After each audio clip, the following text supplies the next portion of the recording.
In the first few months of 2025, the moment will be at hand for the people of Australia to judge the performance of the current Australian government. One solitary day when the Australian people put pen and pencil to paper and hand out their report card and either endorse this current government by re-electing them or grading them with an F and electing a new government. Yet here's the rub.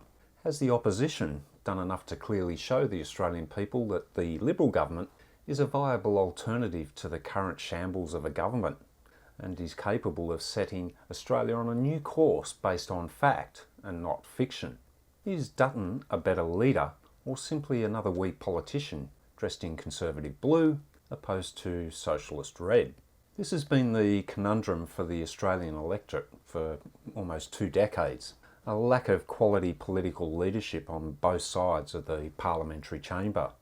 No more is Australia blessed with the political statesmen and the men of immense character that are prepared to fight to the death in order to defend what they believe to be in Australia's best interest. To clearly articulate to the Australian people a plan and a vision for the future. Policies that are based on credible data, proven economic fundamentals, and not fanciful ideological visions that lack substance and as such do nothing for building a stronger, more prosperous nation. Policies that when challenged vanish as quickly as a puff of smoke in a soft breeze. How tiresome it's becoming for the Australian electorate who must continually endure a revolving door of politicians that base their visions for this great country purely on agendas perpetuated from global organisations and elites. Ideologies that have no backbone for rebuilding a once great nation, but whom only wish to create a terrarium for the globalists to watch, study and control us. How frustrating has it become to observe a nation that has become so lazy in accepting their own obligations to manage their lives that they endorse the political leadership to assume responsibility for society's choices. As a society, it's become easier for us to hand responsibility of government to the politicians so we can have more time wasting our lives, and when it all turns pear-shaped, have someone other than ourselves to blame. Our laziness, our acquiescence, our unwillingness to accept our own obligations as a society and as the government has created the mess out of weak political leadership that we must reluctantly accept.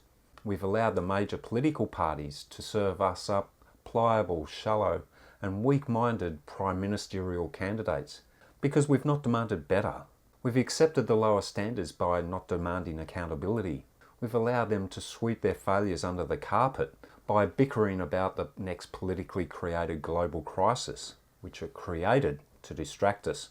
It's our failure as much as theirs that has resulted in the decline in political leadership, the worsening economy, the cost of living crisis, the poor healthcare, education and transport systems that we have to endure each and every day.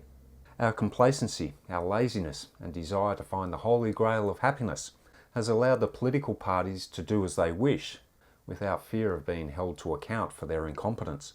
There is no doubt whatsoever that Albo and his ramshackled mob of woke ideologies must be shown the front door.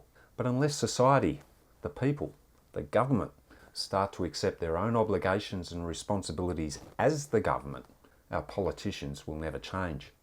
While ever we do not speak up and stand up to demand accountability for every single one of the decisions made by our elected political leadership, the revolving door will continue to serve us up the same calibre of politician.